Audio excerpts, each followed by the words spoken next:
France, BMW connaît une franche réussite. Le constructeur allemand diffuse largement les R1250 GS et R1250 GS Adventure. Il cartonne sur le segment GT à l'européenne avec la R1250 RT. Il arrive même à vendre son maxi scooter électrique C-Evolution. Mais BMW veut aussi se tailler la part du lion sur le segment des roadsters moyenne cylindrée supérieure avec cette nouvelle F900R. Et pour cela, le constructeur allemand veut jouer sur deux tableaux. Tout d'abord, celui des roadsters plutôt sportifs avec la Kawasaki Z900. La Kawasaki Z900, c'est vraiment la lignée Z chez Kawasaki des roadsters sportifs. Un modèle bien connu qui se figure souvent dans le top 5 des ventes, une moto tempétueuse avec un gros moteur, une conception assez basique mais surtout beaucoup de chevaux.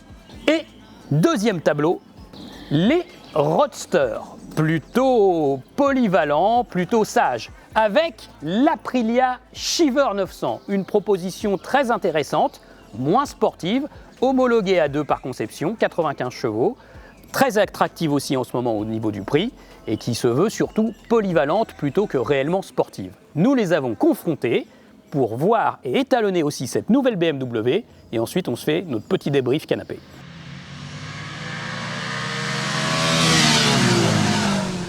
Messieurs, on se retrouve sur notre canapé pour le débrief de ce premier comparo de l'année tous les trois, sous le soleil. Exact, Un super. comparo bien sympa avec ces 3 roadsters. 3 roadsters, presque 3 philosophies, on va le voir. Presque. Alors, la star de ce comparo, c'est la BMW, la grosse nouveauté 2020. Oui. Déjà, avant de monter dessus, qu'est-ce que vous en avez pensé esthétiquement quel est l'esprit de cette moto? Sur quel terrain elle vient chasser selon vous? Tu as la parole? Vas-y Rémi. Allez, je commence. Eh ben pour moi, ça commence super mal parce que je la trouve vraiment le cul entre deux chaises, tu vois, pour parler un peu trivialement. Non, elle est pas aussi radicale, pas aussi portée sur l'avant de look que la Z, mais en même temps, elle est moins, enfin, elle est quand même assez agressive dans ses lignes. Je la trouve plutôt jolie, moi, bien qu'elle fasse quand même vachement plastique, tu vois. De toute façon, elle est faite de plastique. Moi, ça me plaît pas trop. Tout l'habillage est en plastique. Ouais, elle fait un peu moins bien finie quand même, je trouve, que les deux autres. Mais non, elle est neutre en fait, comme la F800R finalement. Ouais. Alors, c'est vrai qu'à la présentation presse, Alexis, tu y étais pas. Du coup, nous, on y était tous les On deux. y était tous les deux, ouais. Amis. On savait pas trop, après le premier roulage, à qui s'adressait cette moto, comment elle se positionnait. Est-ce que c'était plus vers une Shiver, vers une MT, on savait pas trop. Alors qu'on nous l'avait vendu comme un roadster agressif. Assez radical. Tu vois. Rémi avait interpellé la chef produit, je crois que c'est ça, la chef produit de cette machine, parce qu'on avait la moto mais on savait pas trop quoi, tu vois. Donc on va la voir, on lui demande petite question pour être sûr, tu vois. Donc voilà, cette moto, quelle est sa cible? Sa concurrence. Sa concurrence. Ouais. Et elle avait répondu un peu agacée effectivement. Je sais pas, c'est la MT-09, ça lui semblait naturel. La Z900 et la Street Triple. Et ça lui semblait naturel. Voilà, quand on avait évoqué la Shiver, elle n'avait pas compris. Et voilà. Donc on va voir pourquoi, au-delà du look. Moi, je trouve que cette BMW, elle est plutôt jolie. Je trouve qu'elle fait très robot quand même. Pas manga comme la Kawa, mais elle fait très robot. Bon. Toi, Alexis, tu as été sensible à certains détails de finition quand même. Ouais, moi je la trouve, jolie. Cette BMW, elle a du style. Elle abandonne la symétrie. Tort a raison, j'en sais rien, mais moi je trouve qu'elle est jolie. Mais ça, est-ce que c'est peut-être, ça fait plusieurs fois que BMW abandonne l'asymétrie? La S1000RR, etc. Moi, j'ai jamais été convaincu par la symétrie. Toi, tu n'as jamais été convaincu, mais c'était quand même un trait de fabrique de BMW. Donc, du coup, faire ça, ça veut peut-être dire qu'on essaye de, pas copier les Japonais, mais d'être les latins, mais moins clivant. Ouais, voilà. C'est juste essayer d'être moins clivant. C'est tout simplement pour essayer de vendre plus, ça c'est sûr. Voilà.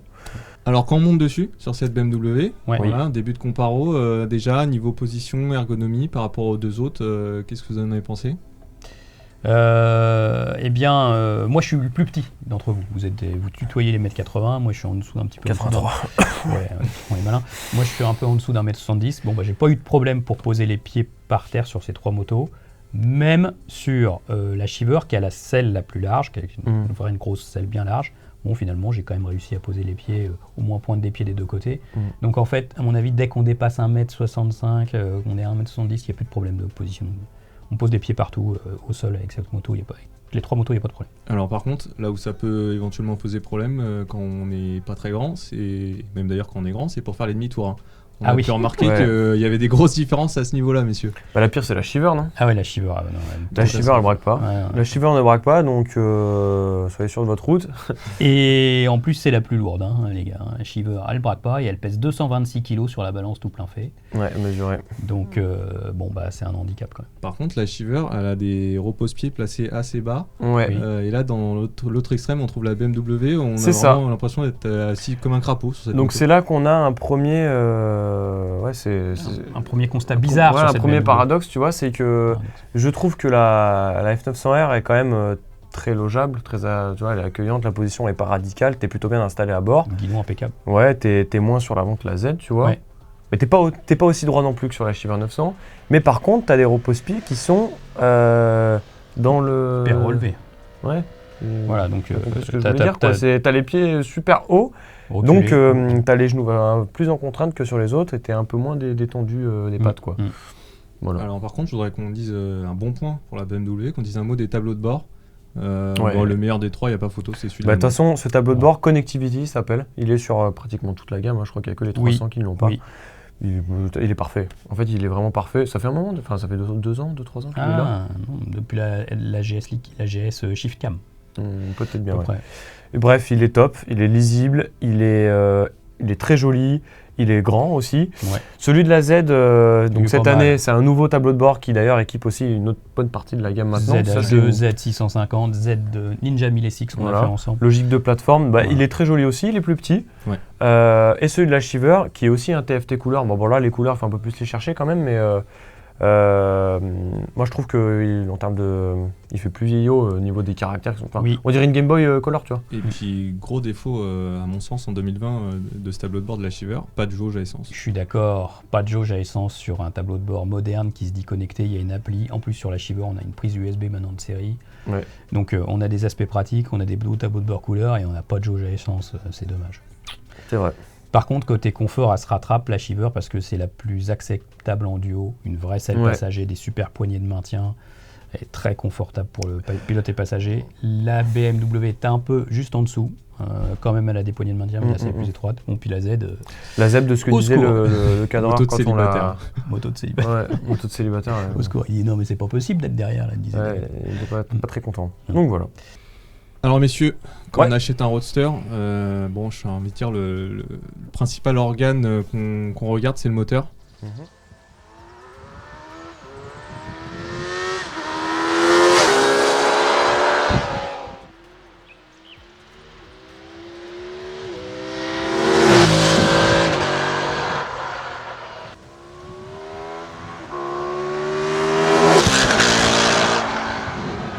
La référence dans notre comparo, c'est un petit peu la Kawasaki, hein, la Z900. Alors Ouais, très clairement, ouais. comment elle se place la BMW par rapport à la Kawasaki, la Priya?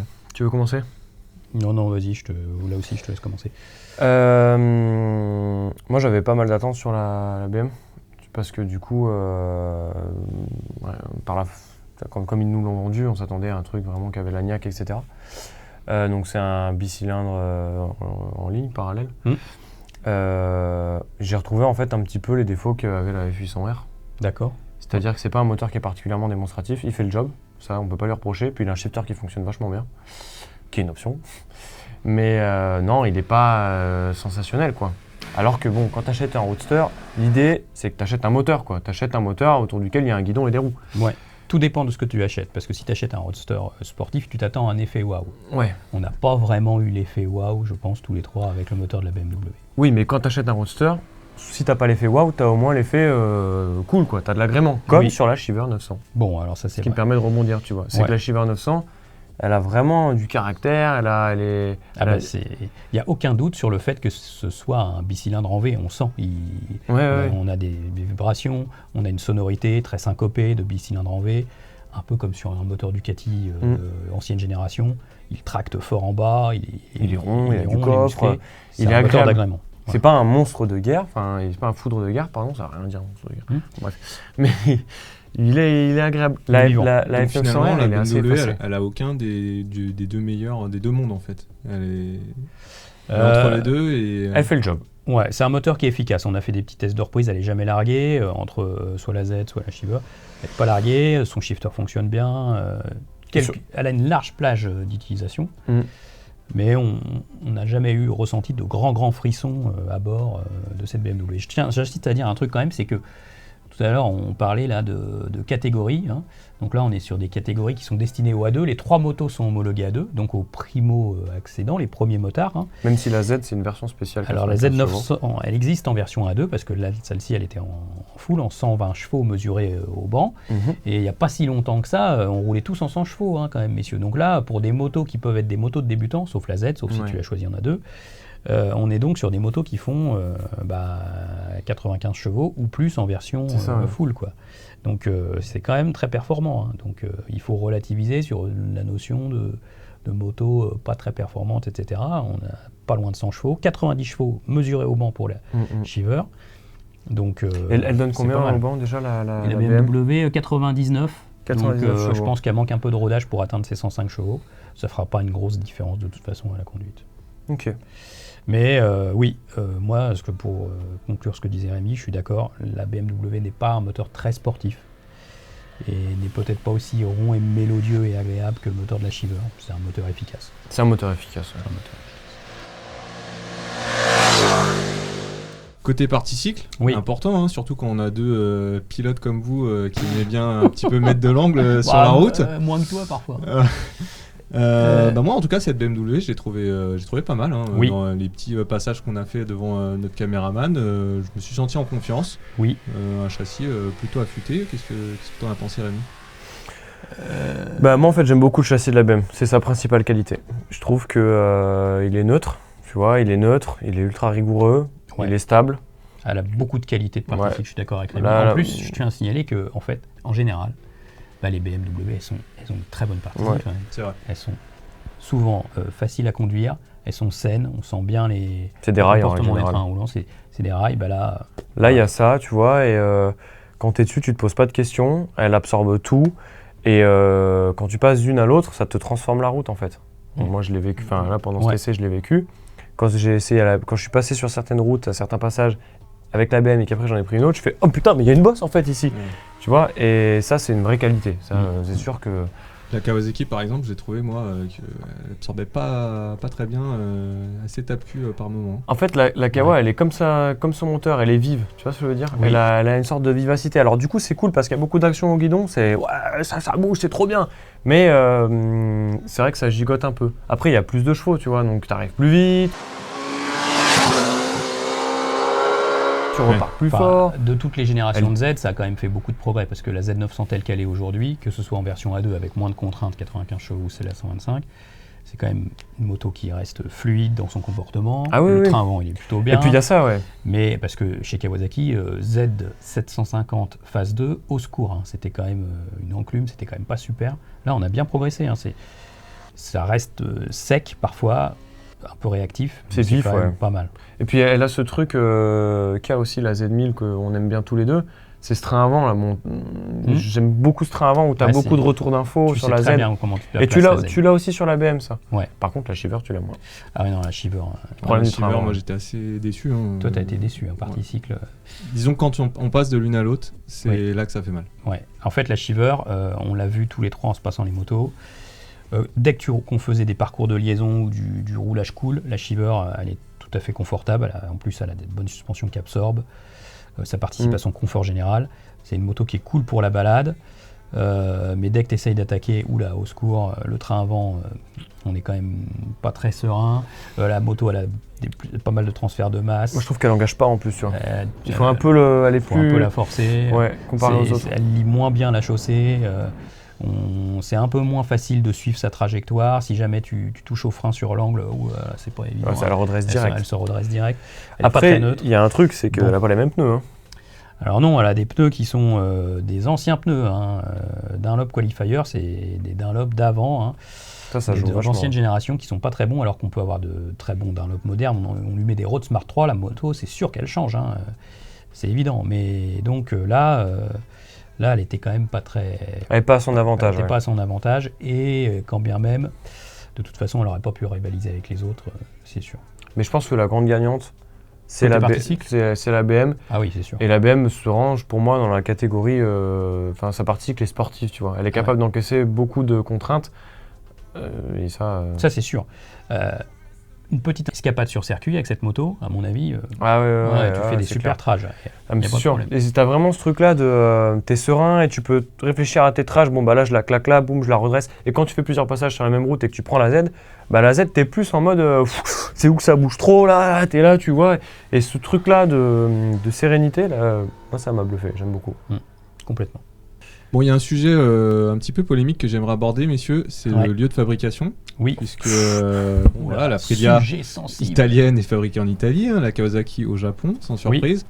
Mais la BMW qui est assemblée en Allemagne, elle aurait dans ses entrailles un moteur chinois, c'est ça ? Alors oui, en fait, ça c'est un sujet sensible, on l'a vu, on le voit sur Motostation avec les commentaires, on le voit sur les pages Facebook, on le voit sur YouTube, dans tous les commentaires. C'est vrai que ça passe mal. Alors, donc la BMW, elle est fabriquée dans l'usine classique de BMW historique à Berlin, mais son moteur vient de Chine, c'est un partenariat technique. Donc BMW a conçu ce moteur, l'a développé, mais a choisi de le faire fabriquer en Chine chez Lonsin pour se simplifier la vie d'un point de vue logistique. Et certainement financier, ça c'est sûr. C'est sûr. Et donc, du coup, ce moteur prend le bateau, arrive jusqu'en Allemagne, rejoint l'usine BMW pour assembler, parce qu'ils n'ont pas trop de place dans l'usine BMW en Allemagne. Bon, ça a choqué certains internautes. Voilà. Pourtant, il y a des choses qui ne choquent pas. Par exemple, la Z900, elle est faite au Japon, mais on a aussi, par exemple, une Z650, elle est faite en Thaïlande. Ouais. Ça choque personne. Non. Puis surtout que la plupart des trucs qui nous entourent, là, ils sont faits en Chine, tu vois. Donc ça aussi, donc, si tu peux relativiser les choses comme ça. On peut relativiser comme ça. Mais la Shiver aussi d'ailleurs. La Shiver, on sait pas trop. Le groupe Piaggio, Aprilia évidemment, on fait du made in Italy. La Shiver est faite en Italie, c'est vrai. Après, peut-être que un bon nombre de ses composants sont faits en Asie. En fait, toutes les motos. Toutes les motos. Pour toutes les motos, tu peux avoir, tu sais pas trop. Puis il y a vraiment cette histoire de nuance de fabriquer et assembler en Chine. Moi, j'ai fait une enquête pour Motojournal là-dessus. Et tu as effectivement pas mal de motos, même chez les constructeurs japonais, qui sont faites, enfin pas mal, non pas pas mal en fait, quelques motos chez les constructeurs japonais, notamment, qui sont faites en Chine. Alors en général, c'est les petites cylindrées. Oui. Mais il faut savoir un truc, qui est une nuance, quand tu fais fabriquer en Chine, tu ne peux pas ouvrir ta propre usine. Tu es obligé de t'associer avec un Chinois. Un industriel donc local. tu es à part minoritaire. Ce qui sous-entend que... C'est comme ça en Inde aussi d'ailleurs, je crois. Peut-être bien. Ouais. Ce qui sous-entend en fait que peut-être que les brevets ils t'appartiennent plus. Tu perds tout. Raison pour laquelle les plus gros moteurs, les plus technologiques comme c'est faire BMW ou les Japonais, les Japonais, parce que BMW c'est quand même un sacré motoriste. Et c'est peut-être pour ça qu'ils sont peut-être pas faits en Chine, tu vois. Ouais, peut-être aussi. Ouais. Peut-être que jamais Kawasaki choisira de faire son moteur compresseur en Chine parce que pour le protéger, quoi, il préfère le garder au Japon. En plus, au Japon, il a ses normes de fabrication, bien sûr. Mais c'est un sujet hautement sensible. Dites tout ce que vous en pensez dans les commentaires. Ouais, dites-nous-le. Bon, messieurs, le plus important, c'est quand même de savoir laquelle on va acheter. Alors, je me lance en premier. Oui, vas-y. À tout seigneur, tout honneur. Moi, j'ai pas hésité très longtemps finalement et je vais choisir la Kawasaki. Pourquoi la Z900, déjà cette moto, je la trouve... moi, le design agressif, manga, je sais que c'est très clivant, mais moi, ça me plaît. Okay. Je la trouve plutôt jolie. Et puis surtout, le 4 cylindres qui marche fort. Moi, il n'y a pas photo, ça fait la différence. Tu disais tout à l'heure, on achète un roadster beaucoup pour son moteur. Moi, quand je roule avec ces motos-là, vraiment, et que j'ouvre la poignée de gaz, je suis séduit par la Z900, donc mon choix va à la Kawasaki. D'accord. Okay. Donc la Kawa pour son moteur avec la longe, la vivacité, la nervosité. La recette du moteur Kawasaki. La recette Z, quoi. C'est ce qui lui plaît, la recette Z, beaucoup de chevaux, pas trop cher. 9 499 € pour la Z900 dans sa version 125 chevaux. Une bonne vieille recette Kawasaki finalement appliquée depuis longtemps qui marche bien. Rémi ? Oui. En fait, moi, tu vois, idéalement, j'aime bien, il me faudrait, tu vois, l'exotisme de la Shiver et son agrément moteur. Oui. Il me faudrait l'allonge et le côté funky de la Z900. D'accord. Et puis la qualité de fabrication aussi japonaise. Et puis la partie cycle de la BM, quoi. Une street, en fait. Une street triple. Non, d'accord. Plus sérieusement, moi, je choisis aussi la Kawa. parce que t'achètes quand même un moteur, et puis au niveau du tarif, la Kawa, elle est à 9499. 9499. La BMW, dans la configuration dans laquelle on l'a essayé, oui, 11 745. Bon, Donc, avec beaucoup d'options, hein, mais full pack. mais quand même. Ouais, Sinon, mais bon, elle commence à 8870. Est-ce qu'il y a un truc qui t'a manqué sur la Z? Tu vois, la question est là. Personnellement, rien de peut-être un régulateur de vitesse. Un petit shifter. Mais même pas, tu passes à la volée. Oui. Tu Moi, vois, j'aime bien les shifters. Puis, non, mais ouais, moi j'aime bien le. Mais voilà, donc du coup, non, la Z pour ça, pour son moteur qui prend des tours, qui est 4 cylindres à l'ancienne. Le côté très fun de la moto, agressif, parce qu'elle a quand même un peu des watts. Hein. Ouais, ça marche. Donc, pour le côté sportif. Ouais, voilà, pour le côté sportif. Puis je l'aime bien dans ce coloris-là en plus. D'accord. Ok. Pareil.